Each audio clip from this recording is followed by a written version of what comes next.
বাংলাদেশের ট্যাঙ্কের বহর এগিয়ে যাচ্ছে ভারতীয় সীমান্তের দিকে।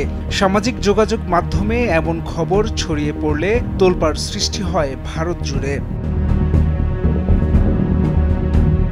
আয়রনক্ল্যাড নামে একটি এক্স অ্যাকাউন্টে গত ৩০ নভেম্বর ট্যাঙ্কের বহরের একটি ছবি প্রকাশ করে দাবি করা হয় বিপুল সংখ্যক বাংলাদেশি ট্যাঙ্ক ভারতীয় সীমান্তের দিকে যেতে দেখা গেছে।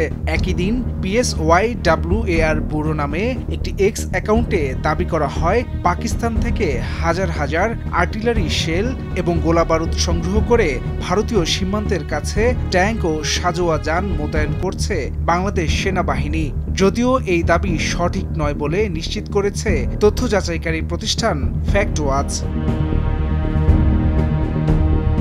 ছবিটি গুজব হলেও চলমান সীমান্ত উত্তেজনাকে হালকাভাবে নিচ্ছে না দুই দেশ। এরই মধ্যে সীমান্তে তৎপরতা বাড়িয়েছে বাংলাদেশ ভারত। বাংলাদেশের পর সীমান্তে উচ্চ সতর্কতা জারি করে ভারতীয় সীমান্ত রক্ষী বাহিনী সীমান্তে মোতায়েন করেছে BSF এর অতিরিক্ত সদস্য। এর আগে বাংলাদেশ ভারত সীমান্তে উচ্চ সতর্কতা জারি করে বর্ডার গার্ড বাংলাদেশ BGB। কোনো কোনো স্থানে বিজিবির সঙ্গে রাত জেগে সীমান্ত পাহারা দিচ্ছে বসবাসরত জনসাধারণও। সেই সঙ্গে যে কোনো ধরনের অনাকাঙ্ক্ষিত পরিস্থিতি মোকাবেলায় সন্ধ্যার পর জনসাধারণকে সীমান্ত এলাকায় যাতায়াতে বিধিনিষেধ আরোপ করে বিজিবি। সীমান্ত এলাকার সড়ক ও বিভিন্ন পয়েন্টে বাড়ানো হয়েছে নজরদারি। ৫ আগস্টের পর সম্পর্কের অবনতিতে মুখোমুখি বাংলাদেশ ভারত। শেখ হাসিনার নতজানু নীতি থেকে ভারত ইস্যুতে হঠাৎই কঠোর অবস্থানে ডক্টর মোহাম্মদ ইউনূসের নেতৃত্বাধীন অন্তর্বর্তী সরকার, আর এতেই বেকায়দায় নরেন্দ্র মোদীর ভারত। পরিস্থিতি সামাল দিতে শেখ হাসিনার মতো ভুল পথেই হাঁটছেন নরেন্দ্র মোদী, যার শুরু শেখ হাসিনাকে আশ্রয় দেয়া থেকে। পরে ইউনূস সরকারকে প্রশ্নবিদ্ধ করতে হাতিয়ার হিসেবে বেছে নেন গুজব ছড়ানোকে।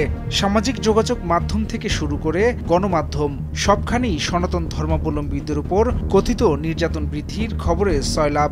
এর জেরে উত্তেজনা ছড়িয়ে পড়ে বাংলাদেশ ভারত সীমান্তে। হামলা হয় ভারতের আগরতলায়, হামলা হয় বাংলাদেশের সহকারী হাইকমিশনে।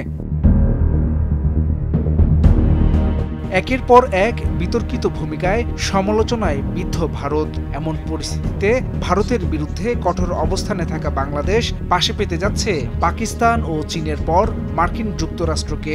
ধারণা করা হচ্ছে এতে অনেকটাই নিজের বিপদ নিজেই ডেকে এনেছে ভারত। বাংলাদেশকে অস্থির করে ফায়দা লুটতে চাওয়া ভারত এখন মহাসংকটে সেভেন সিস্টার্স ইস্যুতে।